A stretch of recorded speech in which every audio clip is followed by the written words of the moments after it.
I remember the night I let her go. There was no shouting, no slammed doors, no dramatic last words. Just silence sitting heavy between us like a truth. We were both too tired to fight anymore. She packed slowly, as if waiting for me to stop her. I didn't. Not because I didn't love her, but because love had started to feel like begging, and I was done begging. For months before that night, I felt alone even when she was right beside me. Her phone had become more important than our conversations. Her smiles were shorter with me, brighter with the world outside our home. Every time I asked what was wrong, she said nothing. And every time, I chose to believe her. I wasn't perfect. I worked long hours, came home exhausted, and sometimes forgot to ask how her day really went. But I never forgot her value. I never stopped choosing her. Somewhere along the way, though, she stopped choosing me. The final crack came on an ordinary evening. She said she needed space, said she felt lost. I told her love wasn't something you pause and return to later. She looked at me like I was already a memory. That's when I opened the door and stepped aside. When she walked out, I thought I would break. Instead, I felt a strange calm. Pain, yes, but also relief. For the first time in a long while, I wasn't guessing anymore. I knew where I stood, alone, but honest.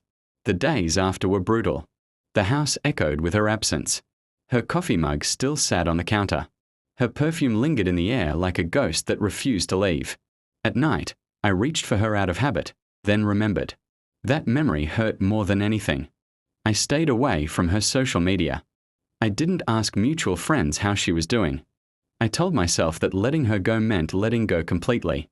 Healing, I learned, isn't loud. It happens quietly, in moments when you choose not to reopen old wounds. Weeks passed, then months. I rebuilt my routine without her. I cooked for one. I slept better. I laughed again, slowly, carefully, like someone testing ice after a long winter. I started to feel like myself, not someone constantly afraid of losing another person. Then one evening, my phone buzzed. Her name. For a long moment, I didn't open the message. My heart knew before my eyes did. This was the moment everyone talks about, but never prepares you for. When the person you loved returns after you finally learned how to breathe without them. Her message was short. She said she missed me. She said she had made a mistake. She asked if we could talk. I didn't reply that night. Not out of cruelty, but out of respect for the version of me who had survived without her. I needed to be sure I wasn't answering from loneliness. The next day, I agreed to meet. She looked different when she walked in, tired, thinner, her confidence cracked around the edges. When our eyes met, hers filled with tears immediately. Mine didn't. That surprised both of us. She apologized. Over and over. She said she had chased excitement and found emptiness. She said no one treated her with the patience and care I had. She said leaving me was the biggest regret of her life. I listened. Truly listened. Not because I owed her forgiveness, but because I owed myself clarity.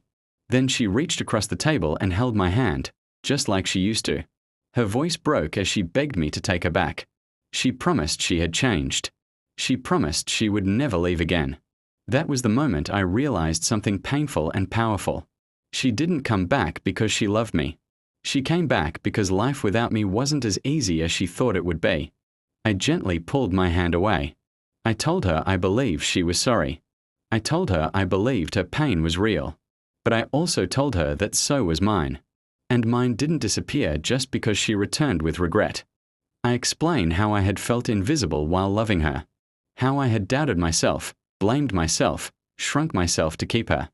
I told her that when she left, she taught me something important, that love should not feel like abandonment. She cried harder then. She said she would do anything to fix it. But some things don't need fixing. They need endings. I told her I had forgiven her, not for her sake, but for my own peace. Forgiveness, I learned, doesn't always come with reconciliation. Sometimes it comes with distance. She asked if there was still a chance. I answered honestly, no. Not because I didn't care, but because I finally cared about myself more. She left quietly that time. No waiting. No looking back. And I knew, deep down, that this goodbye was the one that would actually last. Later that night, I sat alone, expecting to feel sadness. Instead, I felt light.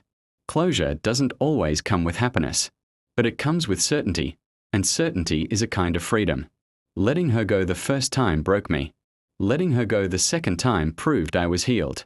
Sometimes people come back not to stay, but to show you how far you've come.